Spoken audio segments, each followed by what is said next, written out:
Welcome, Zulkin. I am Golemheart, keeper of the heart of stone and the teller of tales. The earth bones have memory, carved deeper than time. Stories heavier than regret. They are willing to share, if only one had the courage to ask, and the will to reach out. Each time you look inward, each time you dream in tune with your own soul, it stirs up whispers from long forgotten ages. The stone remembers the weight of gods, the grief of kings, the songs of the nameless. I am here to unseal them and speak their message. Come, child of dust and breath and spirit. Today we walk the old road together. If you are willing, let me tell you a story. In the high halls of Asgard,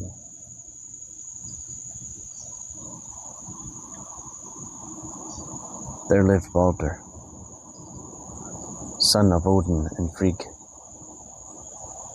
He was the fairest of all who dwelt there, a light among gods, his hair like sun at dawn, his voice as gentle as spring rain. All things loved him.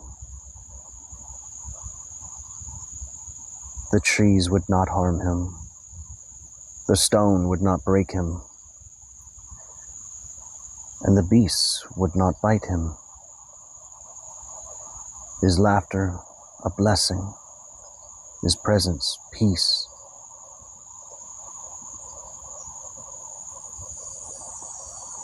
But then Baldr began to dream. Dreams of darkness.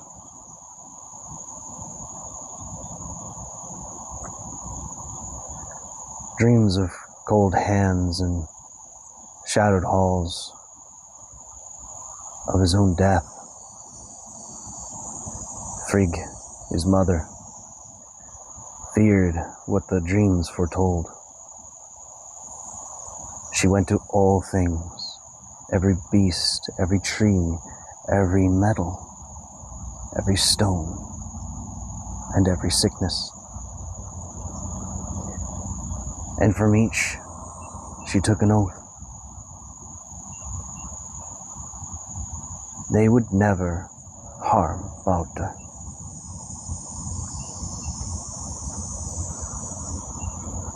It was an easy promise to make, for everything loved him. When she returned to Asgard, she told the gods and her son that Baldr was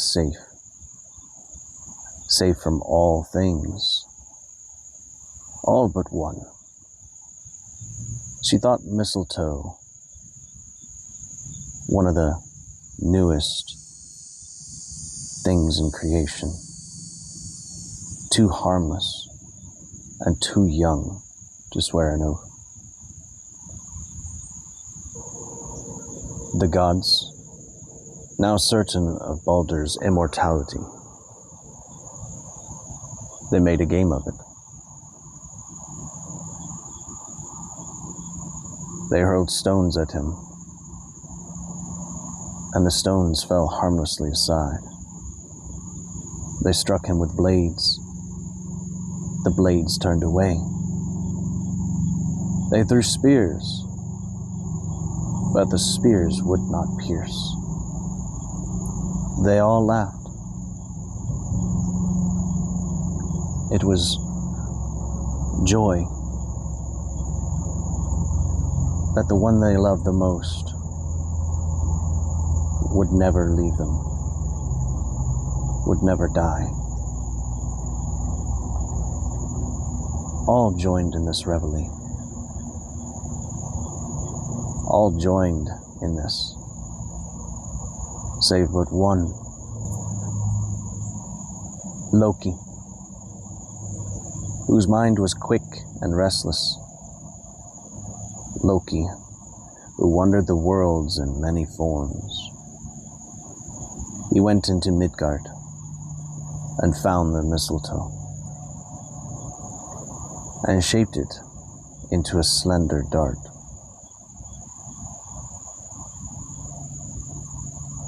Upon returning to Asgard, he found Baldr's blind brother, who was standing apart from the games. Loki asked him, "Why do you not join? Why do you not try to throw something at Baldr?" Baldr said, "Because I cannot see." He wouldn't know where to aim. "Let me guide your hand," Loki said. And into Baldr's palm he placed the dart crafted of mistletoe. And he helped him aim.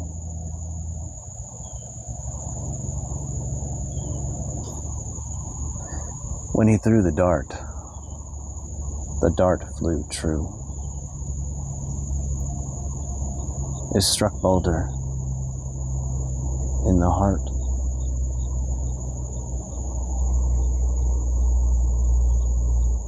And Asgard was silent.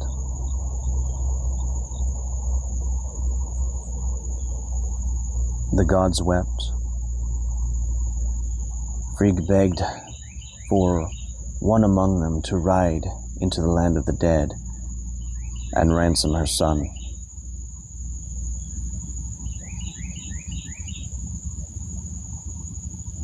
Hermod the Bold went forth, riding for 9 nights through shadow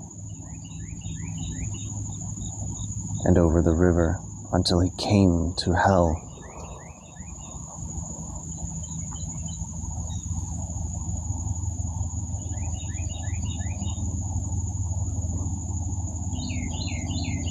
The Queen of the Dead said, "If all things in the world would weep for Baldr, he shall be returned." So messengers went out. The trees wept, the stones wept, the beasts, metals, the water, they all wept for dear Baldr. All save but one. A giantess, or so she seemed, sat in a dark cave. When asked for her to weep, she said, "Hell may keep what she has." And from then on, Baldr remained in the realm of the dead until Ragnarok. It is believed that the giantess was Loki himself.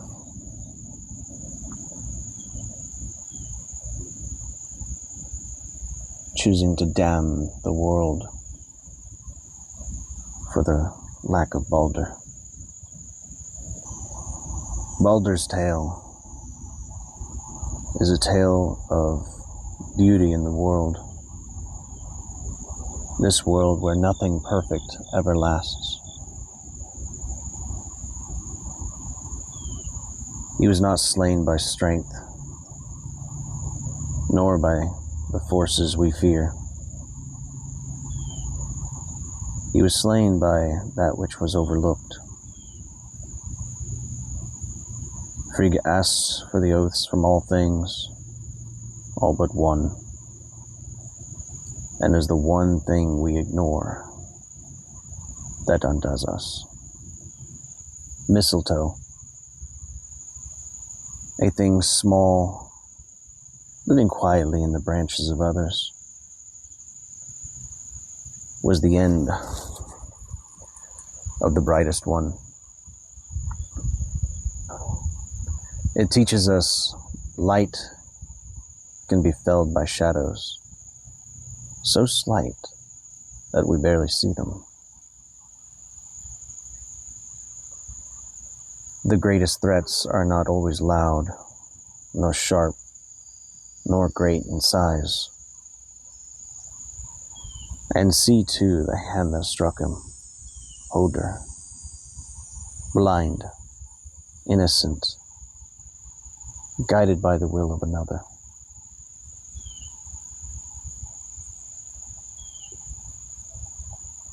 And Loki, the cunning,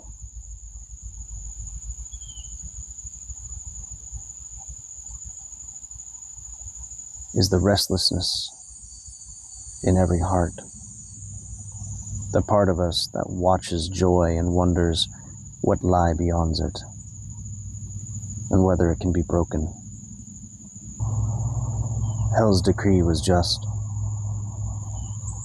All things must weep for Baldr. His test was not of strength, but of the world's love. In the end, one heart, perhaps bitter, perhaps unmoved, was enough to keep him bound. In that, Baldr's tale is not only about the fragility of beauty,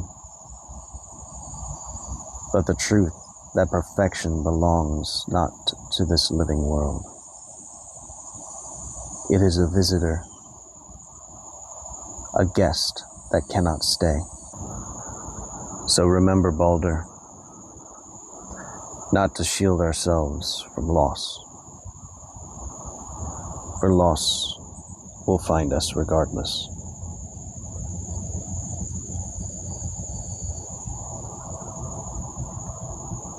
But to know the worth of those bright moments, those bright people,